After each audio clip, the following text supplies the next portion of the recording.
Most of you have probably seen the video of Zurich setting the record for the fastest acceleration of any electric car ever. For this feat, they threw out the rulebook and unleashed everything the car was capable of. But are they also the fastest when complying to the rules? Hi, I'm Julia, and for this video I went back into the Formula Student history to find the best acceleration run of all time. In Formula Student, acceleration is not measured by the time from 0 to 100, but by the time taken to travel 75 meters from standstill. This can lead to end velocities well above 100 kph. The biggest limit is the 80 kW, formerly 85 kW power limit for the E-cars and the air restrictor for the C-cars. Especially for events that are long ago, it is very hard to find timing data, so the list will get more complete as we move forward in time.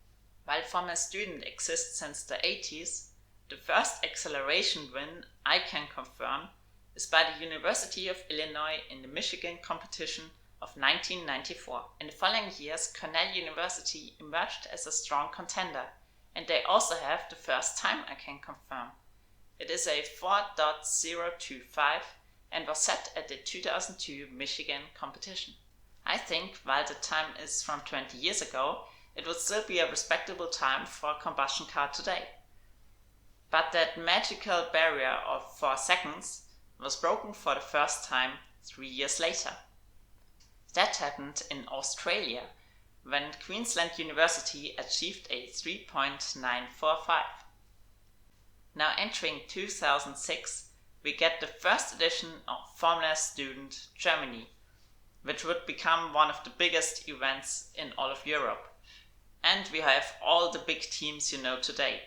Too Fast, Rennteam Stuttgart, TU Delft, TU Graz, you name it. So who won the first acceleration event? If your guess was on the University of Helsinki, you would be right. With 3.84 seconds, the Finns set a record that would stand for another 4 years. So we've arrived in the year 2010. In the first event of that year, Ann Arbor University improved the record under 3.8 seconds, only to be bested by the TU Munich in the UK later in that year. But now new challenges arrive. The electric vehicle class was introduced. And these cars with their instant torque response and all-wheel drive have the potential to bring the times much lower. In the first competition at the Hockenheimring, the green team from Uni Stuttgart got a 3.894. This was actually faster than all combustion cars at the event, but it was no new overall record. We should note here that Stuttgart only had a rear-wheel drive at the time. In 2011, the battle was on. Zurich unveiled their new car Novena, and in the competition in Austria, they won against the local combustion team from TU Graz and all other combustion cars, and came within 1/1000th of the old record. Already 2 weeks later at the next competition in Hockenheim, again an electric car triumphed. This time it was the one from Global Formula Racing. For those that are not aware, GFR is a collaboration between the Corvallis University in the USA and the Ravensburg University in Germany. They plan and conceive their cars together on both sides of the Atlantic, and they compete as one team. What sounds like a logistical nightmare actually worked quite well in those years, and it is still going today. And their first electric car, which actually had only one motor and a limited slip differential, was the first electric car to beat every combustion car there ever was. They achieved a 3.732. 2 weeks later, Helsinki came in again with all of their 4 cylinders and took back the record for the combustion class, with the first time going below 3.7 seconds. Seems like a tight competition, right? Well, in 2012, the electric cars showed what they are really capable of. One of the first teams to really utilize the all-wheel drive was the TU Delft. So why does all-wheel drive help in acceleration? Of course, you can use all four wheels for better traction, but another important aspect is that you need to carry a smaller battery around. This is because of the powerful regenerative braking. The effects were shown in Germany that year. While all combustion cars were somewhere above 3.8 seconds, TU Delft and GFR fought a battle in their own league. GFR, still with their one-motor differential setup, got multiple runs below 3.6 seconds that day. But TU Delft, with their four-wheel drive, achieved a 3.454. This was more than 2/10 faster than the record before that day. In fact, all runs of the two teams would have been a new world record. The combustion cars never even got close to that afterwards. So before we follow the overall record again, let's take a look at the combustion record specifically. The Helsinki record was bested by Budapest in their home race in Hungary 2012. That one held 3 years until Brno improved on it with a 3.627 again in Hungary. And finally, the fastest combustion car at an official Formula Student competition was the TU Graz car from 2019, Fiona, with a 3.606, again set in Hungary at the FSE's competition. As that was their last combustion car, they just have to hope that no one else comes along or that all Hungarian events get cancelled, as it seems that combustion cars just go very fast there. But now back to the real deal.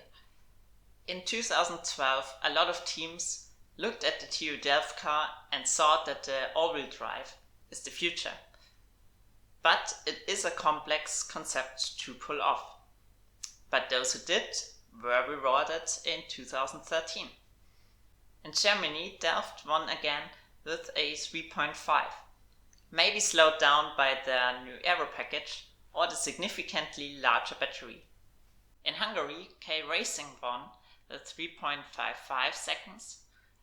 The special thing about their concept, the four-wheel motors didn't sit in the wheel hub, but under the monocoque connected by drive shafts.